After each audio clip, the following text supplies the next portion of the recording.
सोलापूर महानगरपालिकेच्या निवडणुकीच्या साठी भाजपाकडे इच्छुक उमेदवाराच्या आज मुलाखती होत आहेत आणि आज मुलाखतीच्या सदर सुरू झाला आहे आणि त्यामध्ये पहिल्या टप्प्यामध्ये 1 ते 5 आणि 6 ते 11 अशा पद्धतीनं पहिल्या दिवसाचं शेड्यूल आहे आणि प्रभाग क्रमांक 3 साठी कुमुद अंकाराम म्हणजे भाजपाच्या पक्षामध्ये नुकतंच प्रवेश केलेले राष्ट्रवादीच्या त्या नगरसेविका आहेत आणि कोटे परिवारांच्या अगदी जवळीक असणारे हे कुमुद अंकाराम आहेत। मागील अनेक टर्म त्यांनी निवडणुका लढवल्या। यापूर्वी आज भाजपामध्ये तुम्ही आलात, आज मुलाखती दिली तुम्ही, काय मुलाखतीचं शेड्यूल कसं होतं काय? नाही, चांगलं होतं, सिस्टमॅटिक त्यांनी व्यवस्थित मुलाखत घेतलेली आहे आणि प्रत्येक विचारलं की तुम्ही अगोदर कुठं काम केलेलं आहात आणि इच्छुक कशासाठी आहात। सांगितले की ऑलरेडी माझा पहिला प्रभाग 3 हा माझा 2012चा प्रभाग होता आणि त्यावेळेला मी तिथं भरपूर कामं केली। आज सुद्धा ते लोक म्हणतात की तुम्ही 10-11ला जाऊ नका, परत आमच्या 3 मध्येच या। तर लोकांच्या आग्रह खातर म्हणून मी परत 3ला फॉर्म भरलेला आहे की जवळजवळ सगळ्याच प्रभागातले लोक म्हणतात आम्ही या 5 वर्षामध्ये आम्ही तुम्हाला खूप मिस केलेलं आहे, पण तुमच्यासारखं कामं या प्रभागात कुणीच केलेली नाहीत। इव्हन मंगळवार बाजार मधल्या कबिल्यामध्ये आतापर्यंत कोणताही नगरसेवक जाऊन उभारून तिथे कामं केली नाहीत, पण एक लेडीज असून मी त्या कबिलेत उभारून त्या लोकांची सगळं कामं करून दिली। यापूर्वी किती नंबर मध्ये होते? याच्या अगोदर मी 2012ला 3 मध्ये होते, 2011ला मी पक्षाकडून काँग्रेस पक्षामधून। त्यावेळेला आम्ही सगळे शिंदे साहेबांचे एकनिष्ठ होतो, त्यामुळे आम्ही सगळे काँग्रेसमध्ये होतो। पण त्याच्यानंतर अण्णाचं आणि प्रतिताईंचं थोडंसं हे झाल्यामुळं आम्ही सर्व अण्णासहित आम्ही अण्णाच्या गटातले माणसं आहोत। अण्णा ज्या पक्षात जातील त्या पक्षात आम्ही असतो, त्यामुळे मग अण्णाने जेव्हा शिवसेनेत प्रवेश केला तेव्हा आम्ही सगळेजण शिवसेनेत गेलो। प्रभाग क्रमांक किती होता? 11 मध्ये त्यावेळेला अण्णा घेतलं, तिथून आम्ही निवडून आलो। त्याच्यानंतर मग तुम्ही राष्ट्रवादीमध्ये आलात? अजून राष्ट्रवादी आम्ही प्रवेशच केला नाही, शिवसेनेतच होतो। यावेळेला अण्णा बरोबर राष्ट्रवादी प्रवेश करणार होतं, पण आपलं इलेक्शन पुढे ढकलत गेल्यामुळे 4 वर्ष गॅप पडला, नाहीतर राष्ट्रवादीमध्येच आम्ही नगरसेवक राहिलो असतो। म्हणजे 3 पक्षाचा प्रवास पूर्ण झाला? 3 पक्षाचा प्रवास झाला। आम्ही अण्णाला मानणारे गट आहोत, अण्णा ज्या पक्षात त्या पक्षात, हा आमचं ब्रीद वाक्य होतं। काय म्हणतात आज भाजप? आता आज सुद्धा अण्णांची इच्छा होती, त्यावेळेला अण्णा एक्सपायर झाले, त्याच्या अगोदर अण्णांची आमची चर्चा झाली होती।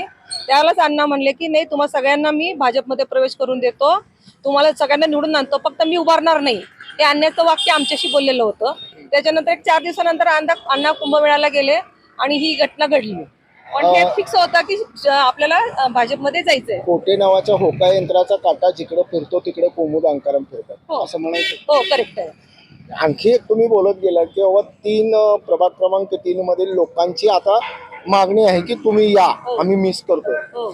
जनमताचा कोल किंवा एक मूड त्यांचा समजून घेण्यामध्ये तुम्ही फार नाही, कसं आहे माहितीये का, जिथं आपण काम करतो ना तिथल्या जनतेला माहित असते की काम करणारा नगरसेवक कोण आहे। जमतो तुम्हाला हे, म्हणजे हा 4था प्रभाव असा आहे तुमचा पक्ष। कसं आहे, आपण काम केलेली असते ना पावती। आज मी तिथं 3 मध्ये जरी निवडून आले आणि दुसऱ्या टर्मला मी जरी 11 मध्ये गेले, पण त्या प्रभागातले लोक जे 11 मध्ये होते ते त्यांच्या पाहुण्यांना सांगतात अरे या मॅडमने खूप काम केलेलं आहे, त्याच्यामुळे त्याची पावती मला 11 मध्ये मिळाली। तुम्हाला कल्पना असेल की बाबा तुम्ही ज्या वेळेस पहिल्यांदा निवडणूक लढविल्यात काँग्रेसकडून, त्यावेळेस तुमच्या समोर प्रतिस्पर्धी म्हणून भाजप होते, बरोबर? हो, कोण होते भाजपाचे? कुडक्यालताई होत्या माझ्या समोर, गड्डम होत्या, त्या सर्वांना पाडून मी काँग्रेसमधून निवडून आले त्यावेळेला। आज भाजपमध्ये आलात? आकुर्डे त्या होत्या, भाजपमध्ये आलात, ते प्रतिस्पर्धी आता तुमच्या सोबत आहेत, पण त्यातले काही घरी बसलेले आहेत, काही आहेत, पण आता तर माझ्यासमोर अजूनपर्यंत कोणी दिसलेलं नाहीये। तुमची गणती कशामध्ये करायची, निष्ठावंतामध्ये का कार्यकर्त्यांमध्ये? आम्ही कार्यकर्त्यांमध्ये निष्ठावंत, आम्ही जे आमचे कार्यकर्ते सांगतात ना त्याप्रमाणे चालणारे लोक आहोत, कारण कार्यकर्त्याची नाळ ही जनतेशी जमलेली असती आणि जनतेला जे काही समस्या आहेत, अडचणी आहेत, हे सोडवणं नगरसेवकाचं काम असतं। आणि जो नगरसेवक जनतेची कामं करतो ना तो त्यांच्या हृदयामध्ये असतो, त्यामुळे तो कुठल्याही पक्षात असलं तरी त्याला ते बरोबर आणतात। आणि आज भाजपचं जे आपण काम बघतो, मोदी साहेबांचं काम बघतो, खरंच बघणार मी त्यावेळेला जरी प्रभावित झालात मोदीवर, नाही, काम कसं आहे ना, तसं आतापर्यंत आपण बघतोय ना की भारतामध्ये जी होती परिस्थिती आणि ह्या आता 10 वर्षामध्ये जो बदल झालेला आहे, ती परिस्थिती बघितलं तर आपल्याला मानायलाच पाहिजे। बरं कुठले की असतात, पण त्यांनी काम केलेलं आहे, देशासाठी काम केलेलं, त्या माणसाला सॅल्यूट करायलाच पाहिजे। काय वाटतं भाजप कसं आहे? नाही, चांगलं आहे, त्यांची नीती तत्व चांगली आहेत, व्यवस्थित चाललेलं आहे, कुठंही म्हणजे गपला तपली नसते. प्रामाणिकपणे तुम्ही काम केलं तर शिस्त तुम्हाला आहे मिळणार. पक्षामध्ये? शिस्त आहे. तुम्ही काम केलं तर तुम्हाला शिस्त मिळणार. आहे पक्ष आहे, शिस्त आहे. शिस्तीमध्ये आपण मूड व्हाल. हो की हो. आम्ही कधीच शिस्त मोडून कामं केलेली नाहीयेत. हेच विशेष आहे की च्या मुसीमध्ये आणि तालमीमध्ये तयार झालेला कार्यकर्ता हा इतक्या तरबेजपणे परिस्थितीला स्वीकारतो आणि त्या परिस्थितीनुसार राजकारण करतो. हेच ह्या कोटे तालमीचं वैशिष्ट्य आहे. मग मी म्हणालो की कोटे परिवाराच्या होका यंत्राचा काटा जिकडे दिसेल तिकडे कुमुद अंकाराम दिसतात. नक्कीच आज त्यांनी भाजपा कार्यालयामध्ये येऊन त्यांनी उमेदवारी अर्ज भरला होता, त्याची मुलाखत दिली आणि सकारात्मक चर्चा झाली.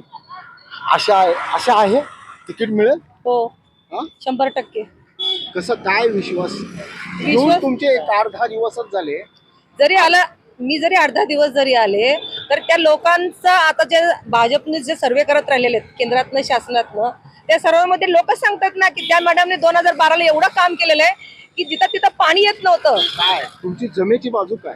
मी तिथं जे पाणी येत नव्हतं पाणी लोकांना, येत बाजू आहे, पाणी आहे, लोकांचा रस्ते, आग्रह रोड आहे, हा, अंतर्गत रस्ते पुढे, सगळी पुढे. कामं केलेली आहेत. नेतृत्वाची जमेची बाजू. नेतृत्व म्हणजे आमचं नेतृत्व कोटे घराण्यातलं असंच आहे की जे जनताला पाहिजे ते आम्ही देतो.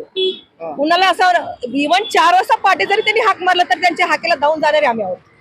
असं आहे की असं नाही की आम्ही मोबाईल बंद करून बसतो बाबा आपलं काय काम नाही आता सकाळी झोपायचंय असं आम्ही कधीच म्हणत नाही. त्यांनी 4ला जरी हाक मारली तर आम्ही त्यांच्या हाकेला तिथं तत्पर असतो. हे आमच्या याच्यात कर्तृत्व आहे. म्हणजे तिकीट मिळणार पण 100%. 100%. हो. पॅनल कसं असेल?